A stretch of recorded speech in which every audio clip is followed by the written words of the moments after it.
આજે સન્માન્ય ગૃહમાં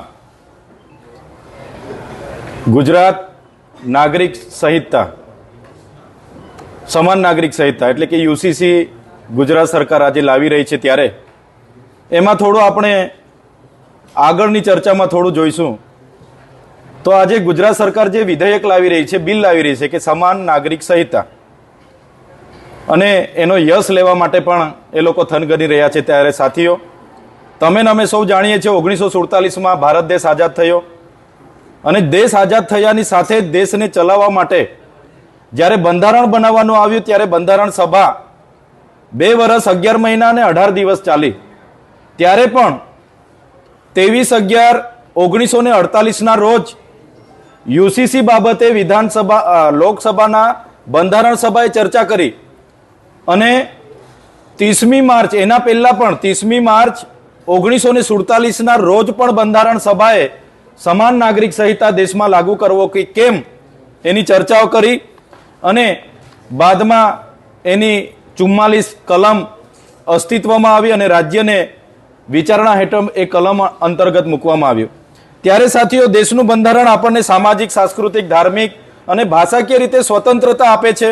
કેટલાક સમુદાયો એવા છે કે જેમના પોતાના વ્યક્તિગત કાયદાઓ છે, કેટલાક સમુદાયના સામાજિક કાયદાઓ છે, જે અંતર્ગત લગ્ન પણ થાય છે, છૂટાછેડા પણ પંચ દ્વારા માન્ય રાખવામાં આવે છે, વારસાઈ પણ થાય છે, વસિયતનામું પણ થાય છે, અને દત્તક પ્રથા હોય, ભરણ પોષણ પ્રથા હોય, એ ચાલે જ છે.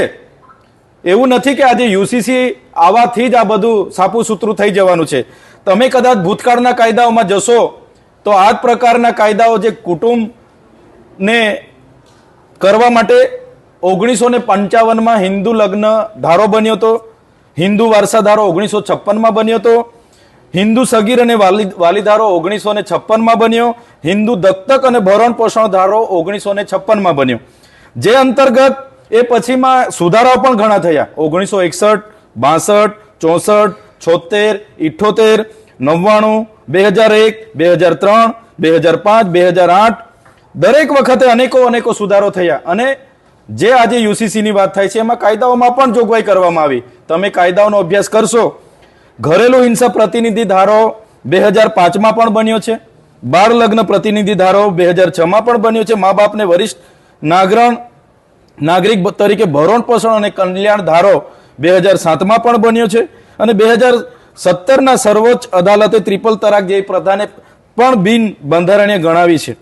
મારો કહેવાનો મતલબ એ છે કે સામાજિક રીતે હોય, ફોજદારી કાયદા હોય કે દીવાની કાયદા હોય, દેશ અને રાજ્યમાં ચાલે જ છે, અને તેનાથી જ આખું રાજ્ય પણ ચાલે છે. હવે સરકાર એવું કહે છે કે એક લાકડીથી આખું રાજ્ય ચાલવું જોઈએ.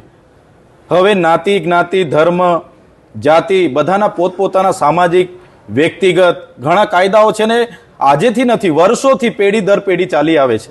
અને જેમાં આજે આ નવા કાયદા લાવવાની પ્રથા જે પાડવામાં આવી કે નવો એક સમાન કાયદો, તો સમાન કાયદો તમે લાવો છો તો બધાને સમાનતાની ધારામાં કેમ લાવતા નથી? શું સમાન નાગરિક સંહિતા લાવવાથી બધાની સમાનતાની ધારામાં આવી જશે? શું રાષ્ટ્રની ભાવના મજબૂત થશે? નહીં થશે. આપણે જો રાષ્ટ્રીય એકતાની વાત કરતા હોય, રાષ્ટ્રીય અખંડતાની વાત કરતા હોય, અને લઘુમતી સમુદાયને આમાં એમનું અપમાન કરીને, એમને ઠેસ પહોંચાડીને આપણી રાષ્ટ્રીયતા સાબિત કરવાના જે પ્રયાસો આજે ગુજરાત સરકાર કરી રહી છે, ત્યારે અમે એની નિંદા કરીએ છીએ, સખત વિરોધ કરીએ છીએ. સાથીઓ, એમાં જણાવવામાં આવ્યું કે છૂટા લગ્ન દરમિયાન તમારે રજિસ્ટ્રાર પર લગ્ન નોંધણી કરાવવા જવું પડશે, 30 દિવસની અંદર નોંધણી કરાવવી પડશે. લગ્ન નોંધણી નહીં કરાવશો તો તમારા પર દંડની પણ જોગવાઈઓ કરવામાં આવશે.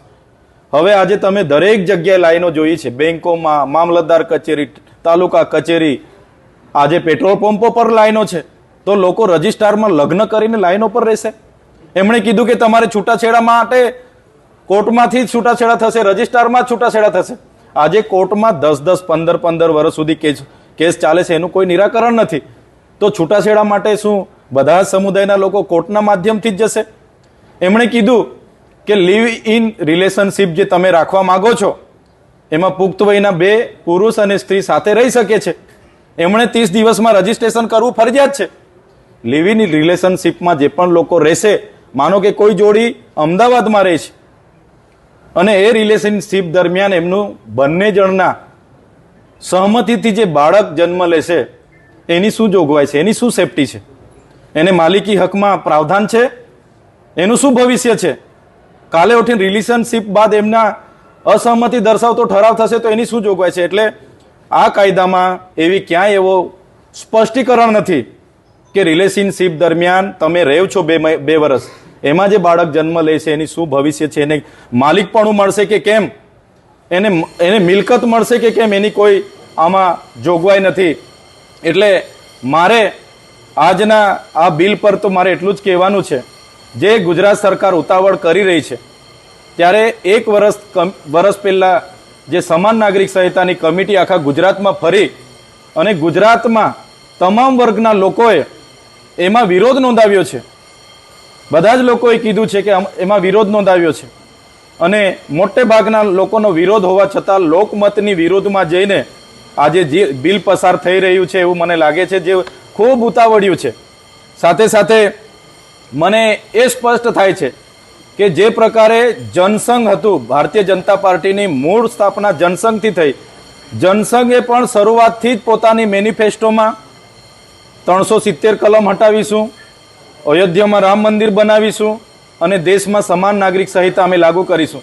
તમે એમના દરેક મેનિફેસ્ટોમાં જોઈ શકો છો. 1984ના મેનિફેસ્ટો તમે જોજો, 1989ના મેનિફેસ્ટો જોજો, તમે તમામ 2004, 2009, 2019 સુધીના મેનિફેસ્ટો તમે જોશો તો તમામ મેનિફેસ્ટોમાં એમણે સમાન નાગરિકતા ધારો લાગુ કરવાની વાત કરી છે. એ આરએસએસનું અને ભાજપનું વલણ રહ્યું છે.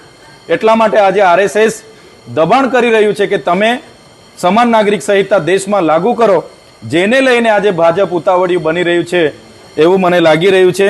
ત્યારે જે પણ સંવિધાનમાં પોતાની જોગવાઈઓ છે, તમામ સમુદાયે, ચાહે દરેક સમુદાયને પ્રાવધાનો મળ્યા છે. આજે કહેવામાં આવ્યું છે કે આદિવાસી સમુદાયને આમાં સમાવેશ કરવામાં નહીં આવશે, બાદબાકી કરવામાં આવશે, તો પછી સમાન નાગરિક સંહિતાનો શું અર્થ છે?